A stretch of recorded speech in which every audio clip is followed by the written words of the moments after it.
Hey everyone, welcome back to another episode of the Moonlighters Club podcast held by the Moonlighters Agency. I'm your host, Joel Edwards. We have another special guest. All guests are special. This one especially. Quintel Harcum. How you doing? I'm doing pretty good. I'm doing pretty good. How about you? I'm doing well. I'm doing well. We met at the Tech Summit during why am I drawing a blank? CIAA in Baltimore.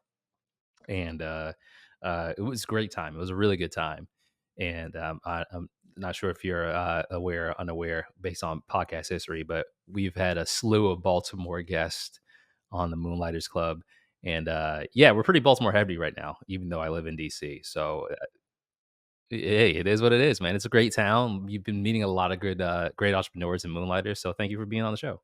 Thank you for having me. I really appreciate it. All right, so what part of Baltimore are you from? I'm from the East Side. I'm from East Baltimore. Everyone I have met is from East Baltimore, like everyone. So, like, when I remember going there the first time a few years ago when I met my friend Akio. Where'd you go to high school out there? I went to Baltimore City College. So, City College is a historical college. Like, it's one of the oldest high schools in America. It was like one of the early all male high schools in America for a long time. So, yes, I'm very proud to be a City College alum. We honor we carry that with like a badge of honor. Is that what people say? Is that what they mean when they say "City Forever"? Are they talking about? Yes, City Okay, Forever is okay, absolutely us. Yeah, yeah, yeah. When I hear that, I'm like, "City Forever." Who we talking? It's the high school. Okay, I'm only familiar with Dunbar because of the athletics, because of the athlete. basketball Yeah, team. I grew up makes hearing sense. about Muggsy and Reggie Lewis. I grew up in Boston, so Reggie Yeah. Lewis is a folk. He's a hero. The idea of entrepreneurship, running a hmm business, what was that like for you when you were, say, a teenager? So entrepreneurship starts really young for me because I grew up with they filmed a lot of The Wire on the East Side. So I grew up like 2 blocks away from where they uh, what was the space where Amsterdam. I grew up 2 blocks away from where Amsterdam was filmed, like that building and everything it was in. So not far from there, but 1 block up the street from my house, there was a store called Jet Set, and it was a record store. Back in the day, you actually had to go in the store and buy an album, buy a CD. So it was a neighborhood mom and pop record store, and there's a gentleman named Mr. Bill. Mr. Bill used to own Jet Set. He was pretty cool. He had a fly little car.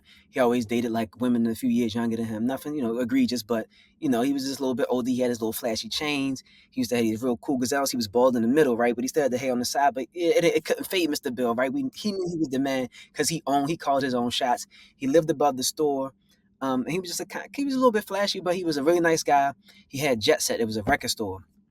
So we knew Mr. Bill owned it. So we saw entrepreneurship up close and personal. And then it kind of transformed into a corner store when malls started to pop up. And, we didn't have Tower Records, but I forget the name of the spot that we used to go. But, basically, the mom and pop record store wasn't really a viable business. So he kind of flipped it into more of a corner store. And that's where I really got to experience entrepreneurship. Then from there, it was more like barbershops and things like that. And as a teenager, it was really from like hip hop and rap music. So Dame Puffy Russell, those type of guys made me think like, yeah, owning stuff is really is a cool move. Yeah, I love the mom and pop, and like that's one thing that's missing in a lot of communities is the fact that you used to get to see someone. It didn't have to be the most extravagant thing, but we grew up seeing folks own just storefronts. Um, there was a guy named Bob. He had a store called Bob's when I was growing up in Jamaica Plain. It had like 3 arcade machines and like candy. Every day we were at Bob's, and that place provided me so much value. He ended up moving to another part of town, another part of Boston, in Hyde Park, but seeing him just run that was great. Like, it was we all knew him, we went in there, bought our stuff, it was cool, and to your point, it just made things seem real in terms of running your own business. Um, so that's pretty cool. So now you see the record shop. At any point when you were high school, did the idea of joining the workforce, how did that resonate with you when you were in high school? In high school, well, at cities really kind of academic more so on the when it comes to like English, right? So everybody in cities is going to college basically, like to some degree, everybody's going to college. So I was thinking to go to college, but because I was into books and I was into like learning and education, I didn't really know what to go to college for. Mm. I just knew I liked school. Like to be honest, like I played high school basketball, but I knew books better than basketball, and I wasn't going to play in college. So I was like, well, I just like school. I'm just gonna go to college. Somebody gonna pay for me to go to college. I didn't really know what to think about. So the workforce was like, I mean, to be honest, I think I'm smart enough to get a job where I'm not gonna be broke. And that was the extent of me thinking about the workforce graduating from college because I knew I was gonna be able to just go to back then everybody was like, go to college, get a degree, get a job. So it's almost like it's lined up for me. It don't even matter what the end result is. I know I'm just gonna get a job. And it was really naive to think, but the thing I will say about that is because I wasn't intentional, then I didn't really land in the workforce the way I would have liked. Did you end up pursuing college? I did. I went to school. I was undecided for the first year or two. I just wanted to be a teacher. I was really inspired by my philosophy teacher in high school. This was my Mm. 12th grade year. So I was like, well, I'll just go into education. My aunt was a teacher. She was the reason why I was a half a bit smart because I got to be around her all the time. And I used to get the teacher's manual so I could see all of the red text, like I know that's the answer, and it just kind of fast forwarded me through school because I was able to absorb it so fast. And and then Miss Caswell, she was a philosophy teacher, and then Miss Dorsey was like the most influential teacher in my life. So I'm seeing these ladies, and I'm like, well, I guess I like to be a teacher. Miss Caswell was my philosophy teacher, so ultimately I end up choosing philosophy as a major after my freshman year. I ended up moving to Minnesota my last year of high school and went to a community Okay. college called Normandale, just taking generals. And I remember Mhm. taking logic because I'm like, I always liked the idea of philosophy. I thought it sounded pretty cool.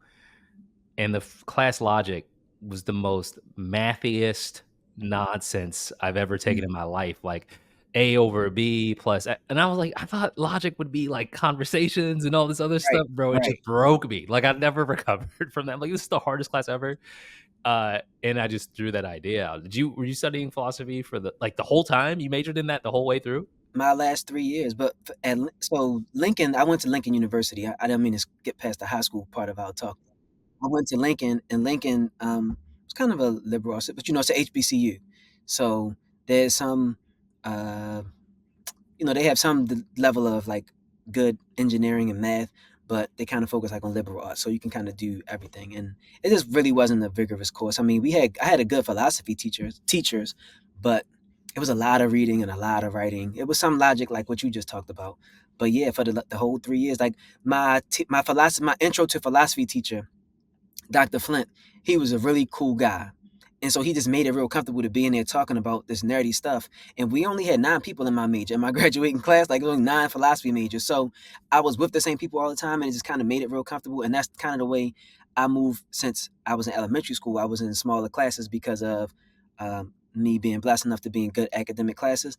All of my classes were small. So it just was natural for me. So I thought I was going to go to University of Maryland. I went to orientation. I had my badge. Juan Dixon just won the championship. Like I'm hyped. You know what I mean? I'm like, yeah, I mean, well, he was going to Maryland because he was a few years older than me. So yeah, so he was at Maryland. I'm like, yeah, I'm gonna go to Maryland, and I'm gonna try to walk on. And yeah, I'm going to a big D1 school, and they was not trying to give me any money. Well, not enough. And I was like, well, this ain't gonna work.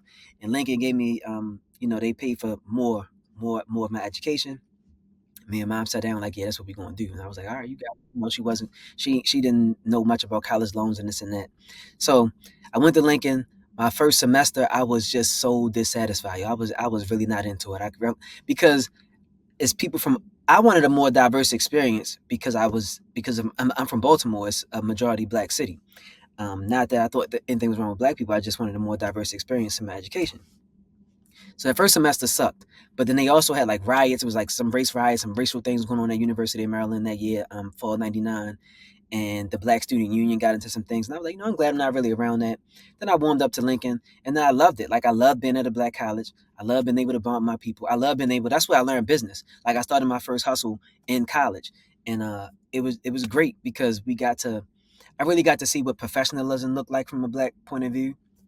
I got to really appreciate different walks of life from a black perspective because you have black people from literally all over the world. Like a lot of Africans come to Lincoln University, people from the Caribbean. So I really, really enjoyed. I'm really glad to say that I'm a graduate of Lincoln University, and I went to HBCU now. Your first hustle, what was that at Lincoln? My first hustle, I typed people's homework for $1 a page. So I was early on campus. So 1999, 2000. That's the turn of the millennium. Everybody, the internet is starting to take off for kids though. I mean, especially for black kids from the inner city. Like we didn't have a whole lot, but my mom always looked out for anything I asked for. That was like that was productive, she would hold me down. And so we found a way to save up, and she got me a computer, and I had the dual disc monitor joint. So I had my own computer and my own, because I was like, "Ma, I got to share the computer lab," and it was fun because now we learning Yahoo and Hotmail, but the computers was slow, and I was like, well, I don't know, can I bring my computer? I asked around. They was like, yeah, you can bring your computer, but your dorm room still only got one line connection, right? So if I'm on my phone, you can't call our room. So if you got a late night creep situation, like, yo, you gotta use the phone next door. They got to call next door. I'm on the internet. But anyway, my first hustle was typing papers. So I was going to everybody like, yo, walk up and down the rooms. Like, I type the paper for you. Because they didn't have class with me. Now, I got to type anyway, and I got to get fast because I'm reading and writing all these philosophy papers. So I would type everybody's homework for $1. That was my first hustle. But then I had the dual monitors. So then I started burning mixtapes, right? Because now Lincoln is in the middle of nowhere. We all these fly cats from uptown, from New York or whatever, and we would have to drive to Philly to South Street and try to buy like a Reasonable Doubt bootleg version or whatever was the hot mixtape, unless the guys from New York went home and brought back mixtapes. So I'm like, well, it's a couple other kids on campus and they getting a couple dollars with the CDs. I'm gonna do the same thing. That way, the people in this building don't gotta walk across campus to the next building. So then that was the next hustle. Then me and my roommate started selling hamburgers and potato chips, and we just just kept piling up. And then I got like work study because I lived across the hall from the RC, the whole resident coordinator. Then we negotiated a deal with him, like, yo, let us get work study. We'll break you off a piece. Now, don't hold this against him. Work study is really boring and idle. So he was like, yo, if you sign up for some hours, give us more hours, we'll pay you back. We live right across the hall from you, so you know we safe, we know we reliable. We hold the whole rum thing down when you're not here. So just let us get that. So we just use that money, and that's what we started flipping into like the hamburgers and the potato chips, and we sold white T-shirts. We was doing everything we could do. Like, that's a lot. The whole thinking through it, having to go to Philly, like, that's super entrepreneurial, you know what I mean? Going to Philly, getting stuff, coming back, flipping the money. I don't think the reason why I love having these interviews so much is that a lot of folks don't realize they have these innate things in them. You know what I mean? Like, you're growing up in Baltimore, you're seeing people doing really complex stuff. You know what I mean? But the idea of school or something like that seems crazy. It's like, nah, you're already you already did have to work. You already know what they're teaching us. It's really just learning how to apply it in the right situations. So it's pretty cool that you were able to get your hands into those different things. Just the idea of purchasing something, making a profit, going from it, all that's super valuable. And you're doing all this while studying philosophy, which is even crazier. So you're doing all this at any point where you like, why am I in philosophy? No, because what happened with philosophy, because it was such a small group of us, and it made it easy for me to do all those other things. So I was like, I'm gonna keep this major because if I try to switch major or add, it's going to mess up the hustle. So it was pretty easy. Like my professor was cool. I was never really late with anything. Um, I may have slacked off in a few other classes, to be honest, because I was doing other stuff. But as far as my major, I knew I was going to graduate on time.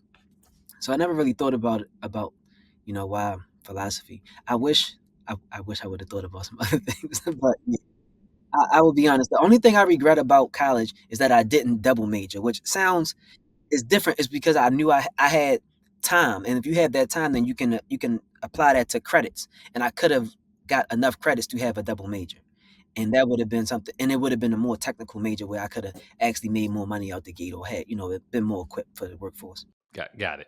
So school's done. You got the hustles, you got the philosophy. What did you end up doing after that?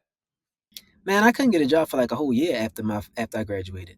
So I was just doing all types of odd jobs or whatever to keep some money in my pocket. I wasn't really feeling great. I was very discouraged. Why I say the whole me regretting not having a double major is because there's no career path for a philosophy major. So I'm talking to my counselor, like, what can I do? He was like, well, you could be a lawyer because you know how to, break down things from both sides. Because that's what, you have to be as impartial as possible when you are breaking out other people's philosophy to pass. It doesn't mean personally you can feel how you want to feel. So I'm like, all right, well, or you can be a consultant. Now I thought being a consultant was a scam, and now today I could be considered a consultant, but I didn't understand what it meant. But I'm like, if you can't consult until you have experience in something. I mean, I'm only 21, 22. I don't have that much experience. He's like, well, you could take the LSAT, go to law school. That wasn't really something I wanted to do, but I always thought lawyers dress nice, and I know they get paid. So I took the LSAT eventually, and I was like, all right, I got decent grades, but I don't really want to go to law school, and I wasn't killing it enough to get it. I could have got accepted in like a few places, but not a lot. Yeah, so it was a struggle, man. It was a struggle until like 20. I mean, yeah, until like 2 years afterwards. My ex at the time, her mom, I got a job at her mom's real estate company. So my first business was inspired by college. It was called Schoolyard Entertainment. My friends and I started a nightlife promotion. We threw parties, but we did it on a professional level.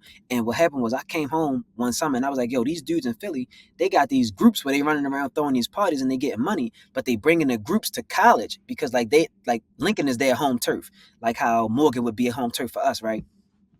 So they would like have their clique in the city, though like five of them probably went to Lincoln, and so they just did the same thing on campus to the point where it got charted almost like a fraternity. So when I came home, I was like, yeah, yo, and there was one dude named Fats. Like Fats had a twin. They was real cool, but Fats was smart, right? Light skinned kid, curly hair, chubby, and he was like, everybody love Fats. And I'm like, yo, he just mobilizing all these people. I'm like, yo, we mad popular. We was doing our thing in high school. We was always in the club. We was always in the club when we was young. So I'm like, we can do parties, but I ain't have any money and I ain't know what to do. I was still going to school out of state. So eventually we come back, we get together once I graduate, and I'm going through my struggle. I got a regular job now. But me and the homies get together. One of us took more initiative. He threw the first party. I had the second one. Then we came together and started doing it as a group. We gave it a name. We got an LLC, and we started to like actually do business. And we started to do parties in nightclubs. We would consult on other people's parties. We would like in-house design for people, all that type of stuff. So When I see people like promoting and putting stuff together, I don't really know a lot about the ins and outs. You just see the end result, which is if they're really good at what they do, a really good time. What goes into that day to day of doing it? So what I'm about to tell you does not is not going to work for everybody else because you can throw parties. People think it's just knowing people. We actually had the perfect storm, so some luck was involved. We This is how, because I was thinking in terms of business, right? We just graduated college, so we 21, 22, 23. The promos on all of the on the radio was either the clubs we just came from, which was 18 and over, or the 25 and over, or 30 and over sexy crowd. So everybody between 22, 20 and 25, or 22 and 30 didn't have anywhere to actually go to a party with their peers. We don't want to go with the kids that just got out of high school, the college kids, and everybody that's like in their career, they looking at us weird, like y'all too young to be here. You can barely buy me a drink type of thing. So we kind of had a whole market and demographic that was thirsty for something to do. So that's the first part. The second part is finding a place to have the party that appeals to those people. Well, we just got our most of us have like our first entry level job. Everybody got a little bit of disposable income. They want to feel like they in a spot. They want to feel like they in a nice place. So we had to find the right location, and then we had to have the right music. That's how you curate the whole vibe: the right people, the right place, and the right music. And one of my best friends is a great DJ. He was a great DJ then. He's even better now. And it just all worked out. So that's kind of what goes into it. You want to find a good place because you want to be able to accommodate all of the people, make money, put together a good deal on the back end with the club owners and so on and so forth. So, and then you don't want to have a rowdy crowd. So you got to think about how that goes, dress code, so on and so forth. You got the right people in place, security, um, hostesses, all that. This is pre-battle service. So the lounge thing was just kind of taking off, and we just turned that joint out. Like we turned the lounge out. It became a dance party, but it wasn't like a dive bar or like a hardcore dance club. It was always had a different kind of vibe to it.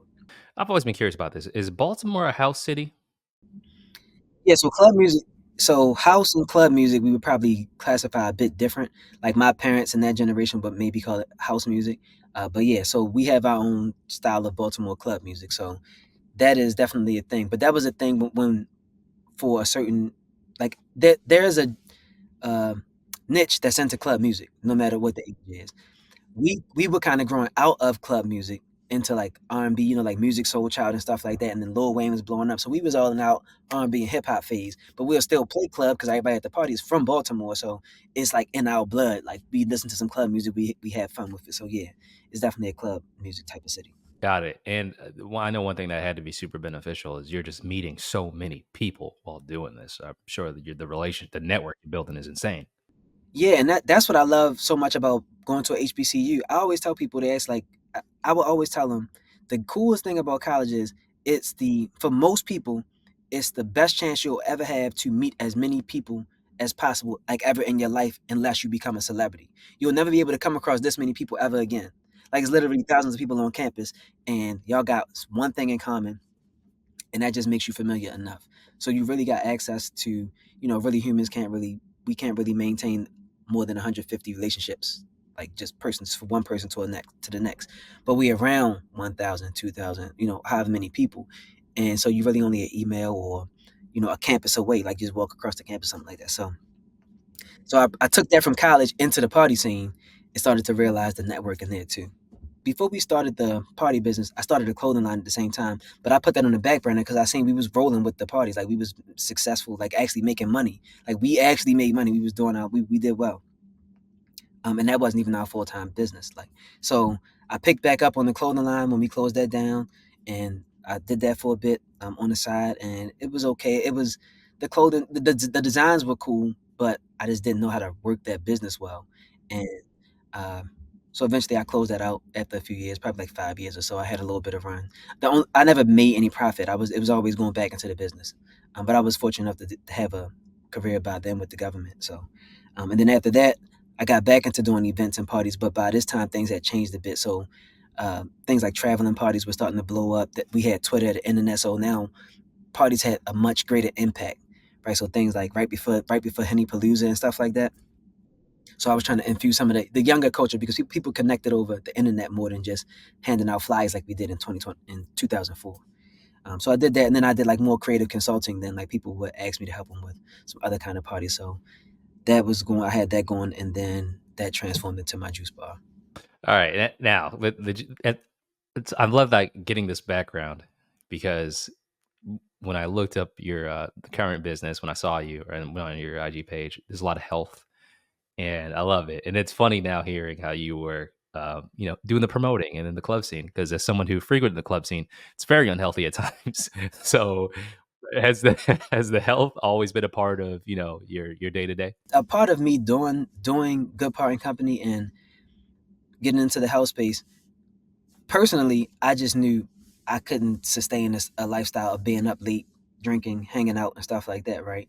And I needed to like get back I needed to get back my energy from, like, we was ripping and running for 6 years straight. Like, we weren't just doing our parties; we have to be at all the other parties too. Like, we have to be on the scene. Like, that's actually a job. People think it's cool because you just edit every happy hour, but it's a lot. It's a lot on your body. So I was trying to recover from that, get my energy and mind back right so I can get back into business the right way because I didn't have partners and stuff to like pick up the slack and insulate me from some types of things. So yeah, so that was a big motivating thing. And then from 2011, I always been health conscious because of my mom and my dad. They kind of made me think about it a lot more, and then it just developed more and more interest, and I started actually living it out. Play high school sports, so exercising and moving around was easy enough. It was a part of my lifestyle. And then the diet to go along with it is what came about in 2010, 2011. That's when I went plant based. And I've been doing that ever since. So I kind of just became a touch point for all things plant based and health within my network and my circle. So it made sense to turn it into a business eventually. Ah, great. So can you name your business and a description of what it is? Sure. So I own Good Part and Company. It is a plant based health cafe and juice bar. It's the first and only black food service provider partner with Johns Hopkins University. So we had our first brick and mortar in 2020. Before that, I started literally in 2018 in my apartment. So I just moved all my furniture out the living room and invited people. I went back to the party vibe, right? I'm just hitting people up like, yo, come through. I got some juices. I got some merch. I got, come, let's come hang out. And so that was like proof of concept. So it started at 2018 in my apartment. I did that for a few months, like repetitively to make sure it made sense and it could work. And kind of like prior to that, when I was doing my parties in the clothing line, people would always DM me or send me a message on Snapchat that was popping in or whatever and ask me about like my juice recipes or my smoothies. And I was like, yo, I'm trying to sell these t-shirts. Like, get down with my clothing line. I don't want to talk to you about the smoothies. But I was like, I put it in my back pocket because maybe there must be something there that's what they want. And then it grew into a Good Part and Company. So we started 2018, 2020, we got our first brick and mortar. In the height of the pandemic, I opened up and we were able to make it through the pandemic.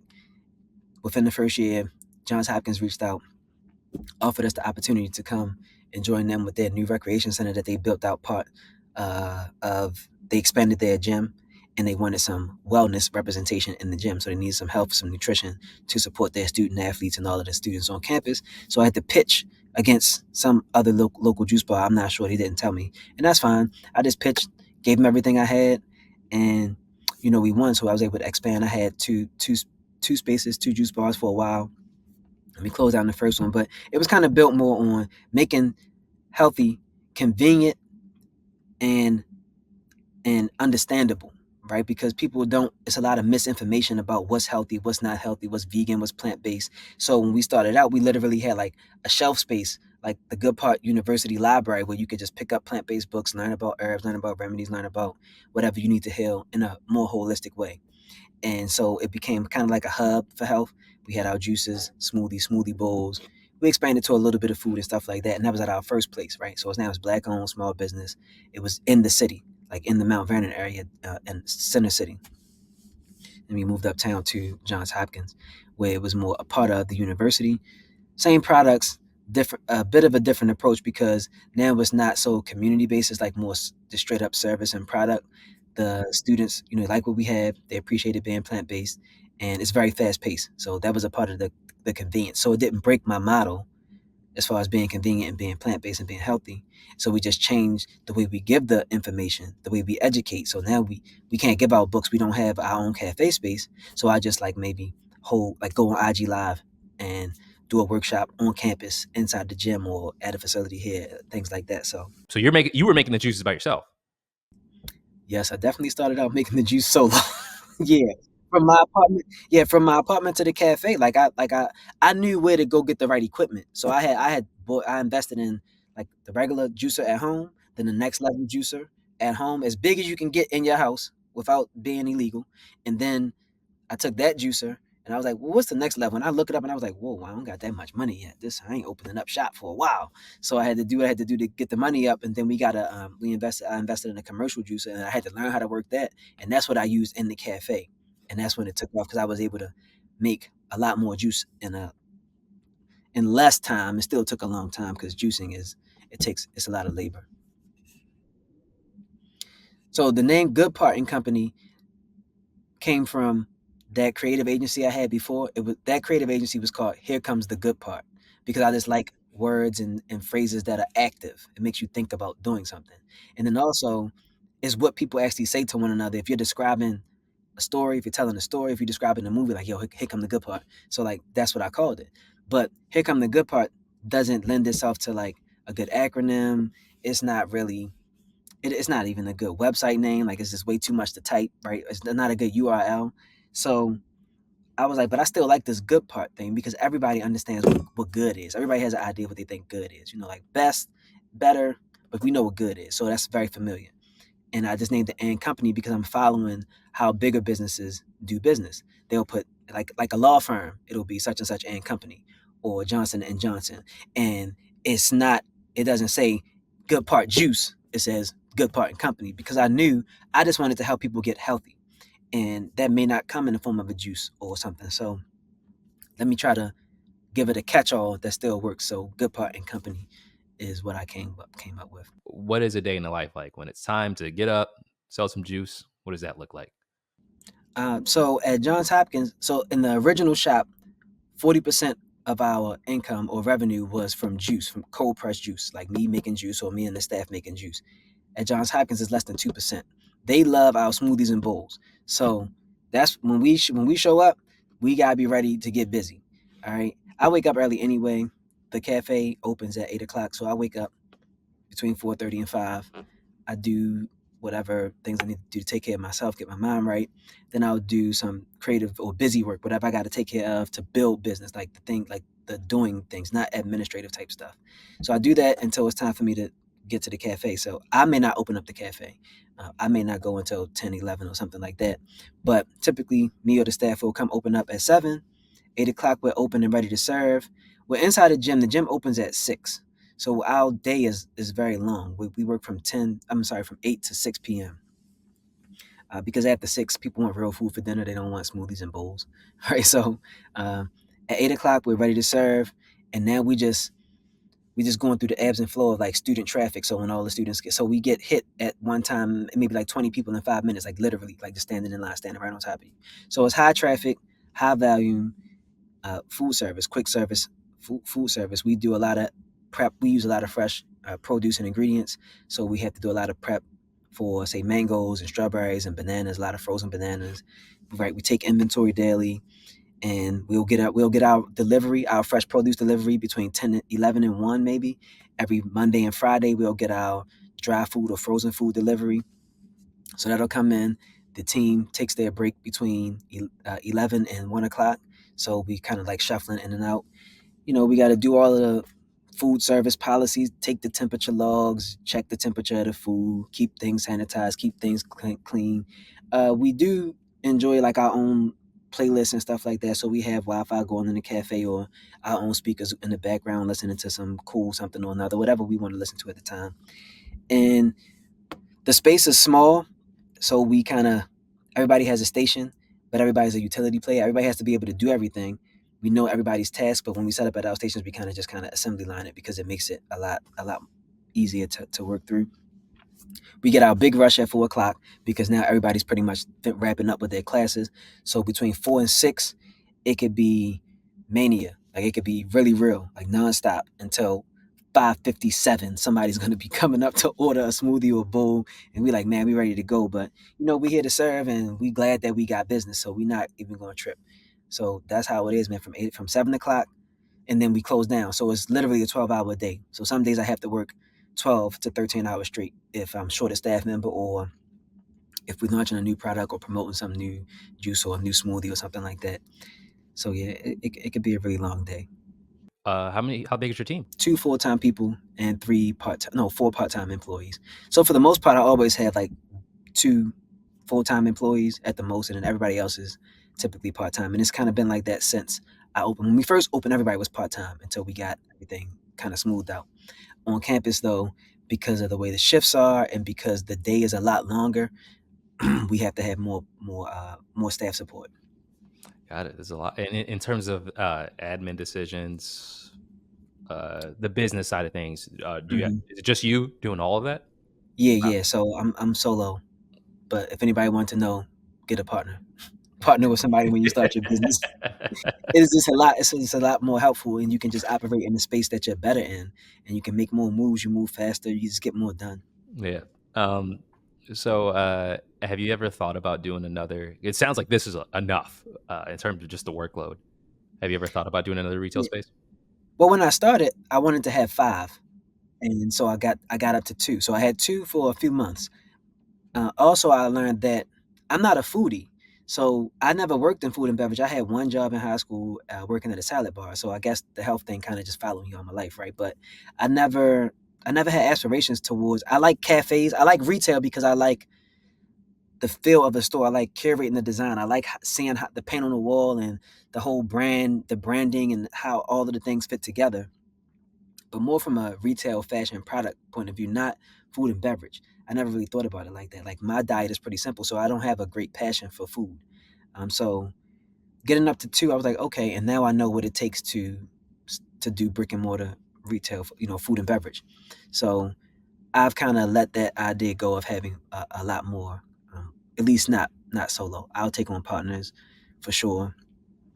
Work with other people to develop, food and beverage. But haven't. I mean, I probably could get there, but things have changed since I started. So So I remember looking at your IG page there because there's other things you offer outside of just the products, right? Am I right? I saw that. It for seemed like good part in company. So like I actually do health and performance coaching for men, right? For men who have high stress, high demand careers, and I kind of help them go from that high stress daily grind and transform it into something that's more sustainable, where they can be more energetic and kind of perform better in their personal and professional lives. And we do that through different holistic means: fitness, nutrition, stress management. Right? We put all those things together so he can be a better guy on the other end, right? And that kind of came out of Good Part and Company. So with Good Part, I was doing IG Live, and because of the pandemic, I wasn't able to host a lot of things in the store, and we put a lot of effort into the store to make it nice and beautiful and make people want to come hang out, like how you do in a real cafe. But the pandemic put a halt on all that. By the time things opened back up, I was already expanded to a whole new location. So we had workshops here, like live workshops here, workshops online. So we do offer some digital products, some courses on how to adopt a plant-based lifestyle. So we offer that through Good Part and Company, and then through Harcum Holistic, which is my health and performance coaching platform. that's where I offer coaching services. So those are the other things we offer. Like we started out as I always thought of it as a lifestyle brand where smoothies and juice, those were the products, but the actual takeaway was the feeling you feel when you do something healthy. So we would like we sold merch like this shirt or whatever else. We had hats, cups, tote bags, what whatever you can take with you to add into your healthy lifestyle. Like those are the other things that we did offer. There's a definitive need for Harcum Holistic. I don't know. I couldn't tell you how many people I've interviewed on this platform, including myself, who need assistance with the entrepreneurial lifestyle, specifically the moonlighting lifestyle. A lot of folks here work, do both. Some people have already branched out to being entrepreneurs, but I mean, everything from stress, sleep cycles, success, how we measure it, the anxieties behind it. Oh man, I could refer to you like 1,000 people. So oh yeah, yeah, oh yeah, no, no, I'm glad we're having this conversation because I definitely want folks to know that there are options out there because you know it, it can be a lot. Um, man, this is that's crazy. You definitely put a lot into it. What if in when it comes to this, Harcum Holistic, Good Part and Co. What do you think the future holds for you? What would be a nice goal for would it be another maybe not a different type of retail space? Is it just more clients, a new location somewhere else? Do you have this kind of you have a dream in your head or an idea? Yeah, yeah, I'm building out a health and performance coaching platform. Like that's the goal. We gonna get back. We'll probably get back to the brick and mortar retail space. Maybe.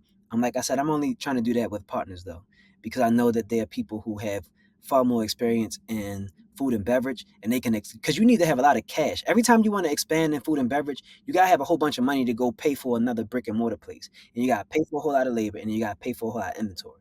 So I'm trying to get paid. And I'm trying to get paid by making impact. And the impact is not enough. I don't have enough capital. So if I have somebody else that can fast forward that process and we can grow our margins, because that's another thing in food and beverage. The margins is low. Been doing business since college. I don't like low margins. So I'm trying to think of how can I, but honestly, like people, we should think about making money. But really, I started to realize I had more impact by working with people in a more specific way. And I had a stretch, like I said, when I started college, I was thinking about being a teacher.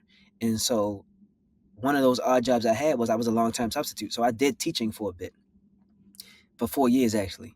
So understanding curriculum, understanding how to communicate, playing basketball for a long time. I was like the team captain, so I wasn't the nicest. I just knew how to communicate with the guys, like get everybody on the same page type of thing, right? I ain't need somebody else started over me, but it was all good. So communicating the message and setting people up to make a play.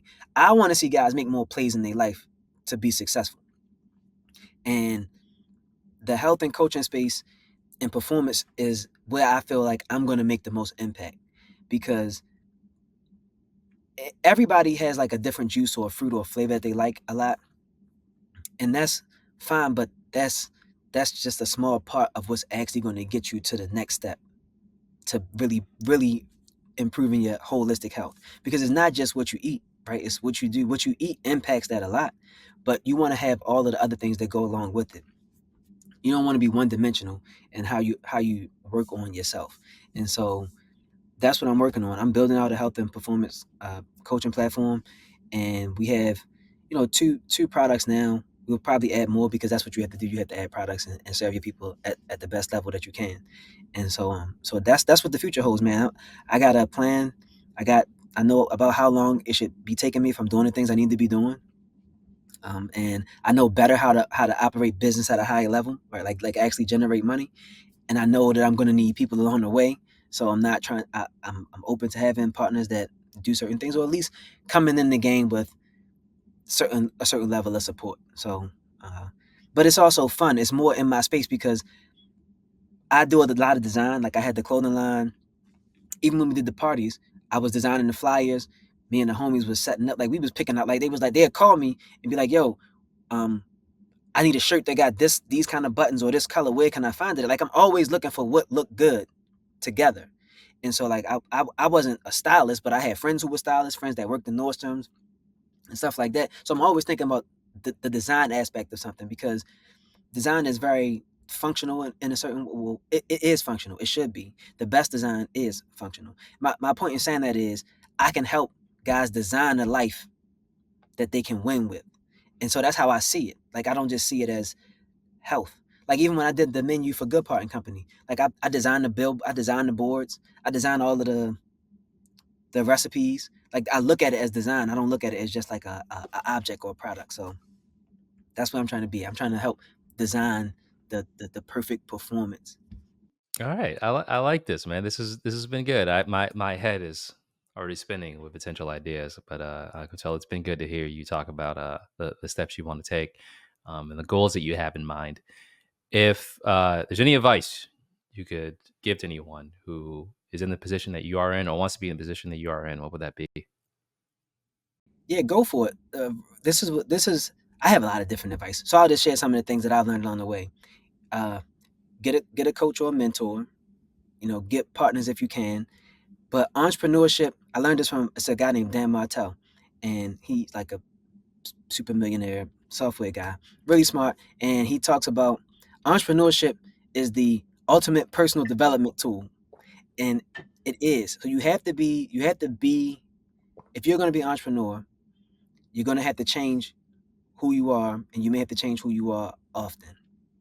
So I will always tell people this, way before I knew who Dan Martell was. Yo, every 3 months my life was changing. I always had something new to do, a new role, new new routines, because I have to continue to elevate in order for my staff to want to follow me, in order for them to want to grow with me, in order for me to serve more people. I always have to change.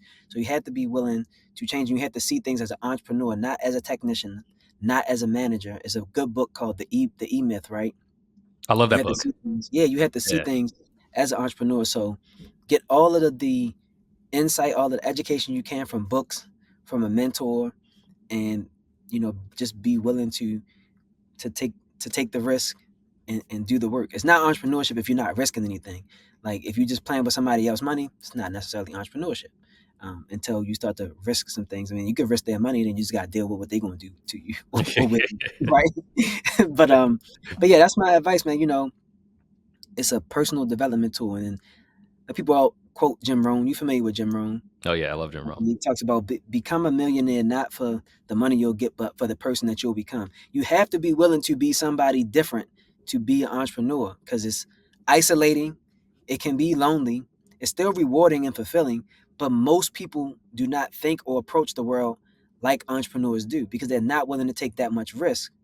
And that's fine. It doesn't have to be for everybody. Everybody can own a business, everybody may not be an entrepreneur. So be willing to change who you are in order to be an entrepreneur and to succeed in entrepreneurship. All right. So how can people support you? Where can people find you? What are your socials and Yeah, so all my personal social is at Harcum Holistic on everything from Instagram to LinkedIn, harcumholistic.com. So holistic, just H, holistic, not like WHOL, it's just holistic. So Harcum, HARCUM, holistic is HOLISTIC.com. Yeah. That's me on all the platforms. Good Part and Company is Good Part and Co. on Facebook, Instagram. We have a Twitter account. And yeah, but you can mostly find me I'm more engaged on Harcum Holistic. YouTube as well. I have a podcast on YouTube. Really just a show, a platform where I share energy around, or share insight around just how to keep your brain, body, and business all connected. Because that's what I'm doing all the time, and that's the space that I'm moving around in. So Harcum Holistic on all the platforms, and you can support me there. Good Part and Company is at Johns Hopkins on the campus at the Ralph O'Connor Center. So it's not easy to find, but it's simple once you get there. well, I appreciate your time, Quintel. This has been good. This has been really good. This has been great. This is fun, man. I really appreciate you giving me a chance to share. Oh yeah, we'll definitely have to we'll have to circle back and plan something else. But I really enjoyed my time with this. This is cool. But yeah, everyone who's listening, thanks for tuning in for another episode of the Moonlighters Club. We'll see you on the next one.